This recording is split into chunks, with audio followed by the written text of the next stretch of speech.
G'day, guys. Welcome back to Stat Chat Sports. You're here with me, Josh. We've got Tazza, Steve, and BT on the line for our final video in our series of season previews. Fellas, we've done it. We've made it. We've climbed the mountain. And Steve, we've finally got through to our 18th team, the team that we think is going to finish first for the 2022 AFL season. We have, mate. It's the D's. I'm on this hype train, to be honest. I love their squad. I don't know if that's what you call it in the AFL world, the squad or your list, but I'm a fan. I love watched them play last year. They were just took the piss, really, and yeah, they'll do it again. There's no two cents about it from me. Absolutely, they'll do it again. But I mean, I got a question for you, Josh. Yeah, sure be. Go on. The day we did these, what were you smoking to put them in fifth? Way. So I was the only one of us, the four of us, that didn't have the D's finishing first. And I can't believe that you guys are all sucked into the Melbourne hype train. I mean, everybody's going, look, the D's, they won it last year. They looked terrific. They kicked, 14 goals straight in the grand final in the second half. It's all hype, fellas. It's all hype. Everybody's overrating Melbourne coming into this season. They've got three good midfielders, a good ruckman, and the rest of the squad is above average. You know, I think they're going to finish. I think they're going to go all right. You know, I think they're going to go well. But I'm predicting that post-premiership slide. I can't see them being that super dominant dynasty squad like Richmond or Hawthorn. I can't see it. If they finish top, since us three had them finishing first, can we, now that we can get on video, so if they finish first, Josh, will you become a Melbourne member and rock their gear? If they win the flag, not if they finish first, I want to see them win the flag. I would second that. I was going to suggest the same thing. If they win the flag, I'll become a freaking Melbourne member. I'll put on the merch for the post-grand final video because we will be doing one. Yes, you heard it here first. Clip it, put it somewhere. We'll come back to it. I can't see Melbourne going back-to-back. That's just my personal opinion. But, fellas, we're here to talk about why you think Melbourne's going to win the flag. As a unit, as a collective four, we've averaged them out and they're finishing first. So, Tazza, tell me why. What's going to do it for Melbourne again to go back-to-back? A balanced list with a lot of growth still to come. I think a lot of guys in that grand final squad were still in the early time of their careers. There's still plenty of growth to come through. Guys like Rivers, Petty are still young. Luke Jackson, who's the future of the ruck there in tandem with Gawn. There's still plenty of growth, and you saw his influence in the grand final. You saw the double-headed monster they've got there. They're so interchangeable. They're both absolute weapons. We've said they've probably got two of the best midfielders in the comp in Petrarca and Oliver. Yep. It's hard to find a real weakness in that team. They may not be star-studded everywhere, and they may not have the star names, but I feel there are barely any holes in that team for me. It's a good-looking best 22. BT probably the biggest, not weakness per se, but the area of most concern, I think, is probably the key forwards. Would you tend to agree? Come on, mate. They got big Benny Brown there now. I like Sideshow Bob. Don't have an issue with Sideshow Bob. I think he's. Some say he's still running for the goal. Yeah, exactly. I think he was a really good value pickup. I'm pretty happy with Sideshow Bob. But Tom McDonald has not really lived up to the heights of that 2018 season for me, and continues to be, a piece that either needs to elevate to another level, or they're going to have to find someone to come in and take that role, because he's a good player, but he's not a great player. Yeah, I completely agree. But I think it's the players around him that make him so damaging, especially with your Petrarca and Oliver going forward. Bailey Fritsch, by far the best half forward in a long time, I think. I think he's one of the most underrated players in the whole comp.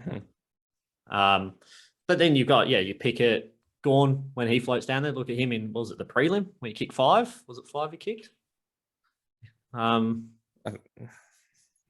Yeah. Couldn't tell you. Not sure. Yeah, I'm pretty sure he kicked 5 or 6 in the prelim. I think it was. Yeah, I can see what you're saying, but I think the rest of the squad makes up for the lack of key forward. Benny Brown's he's won at Coleman, hasn't he? So, did he win a Coleman? I don't know if he won a Coleman, but he's had a lot of 60 goal plus seasons. So I think he has. I'm pretty sure has he won a Coleman. Yeah, I think so. I'm pretty sure he's won one. Yeah. I'd love to be proven wrong there. Yeah. I guess we'll find out in the comments. The North Melbourne supporters are big fans of this channel, so I'd love to see them in the comments bagging me out. But yeah, if he's won a Coleman, let us know what year it was. Good stat chat right there. Depth of the squad. We're talking about the depth of the 22. They have added a couple of pieces in the off-season. Luke Dunstan is a handy midfield pickup there. But, if the injuries strike Taylor and COVID strikes and they start to have a few soldiers going down, are we going to see the same Melbourne team? Are they still going to be as dominant as you're predicting they're going to be? Yeah, look, they probably do lack the depth that, say, a squad like the Bulldogs possess. Where the Bulldogs have the stars, Melbourne don't. You've got like a lot of good role players in that team. I mean, in looking at our best 22, we've got Melksham sitting out there, who we'll talk about a bit later. Jaden Hunt, Jordan, they're guys that can fill roles, but hardly guys that you're going to rest your season on. Yeah, well, so let's talk about Melksham. So he's our player that we think is going to be under the pump this year. Taylor, tell us a little bit why. He's 29. We touched on before, there's a lot of growth in this list. I can't see it. He can pinch hit sort of in the midfield when there needs to be some sort of relief. You can hit up forward, but when you got guys like Tom Sparrow, Neil Bullen floating around the middle half forward line, you got Cozzy Pickett running up and down. I don't see a spot for him at the moment, and I think the only way he's going to see any time is through, like we spoke, injuries. And I think his time may be coming to an end at the club. Yeah, certainly a fair call. And they did obviously let go of a couple of their more experienced players in Jetta and Jones last year. So, certainly might be looking to transition that list, and Melksham might be one that's on the outs. A breakout player, though, BT, someone that you think is going to take their game to another level this year and help Melbourne's chances at going back-to-back. Before I get to that, I'm just going to say they're not my pick for the premiership. I've got them finishing to the top, but those top 5, 6 teams we've done, if you go back and listen to the rest of the previews, I think any of those top 6 can finish close to top of the ladder. I think it's going to be very tight. So Melbourne aren't my pick. We'll be doing a final prediction video later on, so stay tuned for that one. But just putting it out there, they're not my pick for the premiers. Well, this has changed things completely for me. This is a real surprise. Okay. No, we'll touch on this in our next episode. Sorry, BT. But yeah, breakout player. I've got 2. I'm going with, even though he had breakout season last year, Luke Jackson. I think he's just going to improve again. He's going to be one of these stars in the next 3-4 years. He's going to be on all the posters. He's going to be an absolutely star. What's the role this year, BT? What's the split between forward line and ruck? I think it's just going to be purely like 50-50, if not more, towards Jackson. And then if it's a close game, depending on who they're rucking against, Gordon will go in there because Gordon can play. He can float back. He can obviously go forward. He can adapt his game, but they're going to obviously want to get more ruck contests into Jackson. So I think each year for the next 3 years, 4 years, then it's just going to gradually obviously more and more for Jackson. So on a side note, how much is Fremantle going to pay Melbourne this off-season to bring Luke Jackson back to Western Australia? They're going to offer him big bucks. They have to, but he's not leaving. How many picks? Like, what are we talking here? What's the package? He has to be. Well, what if you can refresh my memory? What did they receive for Chera? I think it was a first round pick and maybe it was 2 first round picks, and they gave a pick back, I think. Well, if he's worth 2 first round picks, then I'm not a huge fan of Chera. He's a good player, but he's not full proven. Where I think Jackson, if he's worth 2 first round picks, Jackson's worth 3. Yeah. The Freo are going to have to give up more than the Eagles gave up for Kelly. Put it that way. Yeah. It's going to be something like that. So we're talking almost like 2 first round picks, and say, even a guy like Hayden Young, first round pick that they've drafted in the last couple of years. And even like a 3rd round pick in there as well. Yeah. So we're talking one of the all-time great trades. Yeah. If that does end up being the case, we'll look out for that one. Certainly at the end of the season, Freo will be going big on him. Your other breakout player, BT? Trent Rivers. I think he's going to be a solid player. I'm not saying he's going to be an all-Australian halfback. He can use the ball very well. He can lock down half forward. He can run off the halfback. He's got a solid left foot on him. Hopefully I get that right. I think we've been burnt in the comments saying someone's had a left foot when they're actually a right footer. I just think he's going to improve a little bit more each season, and he's going to play all the games and just be a quality lockdown type defender.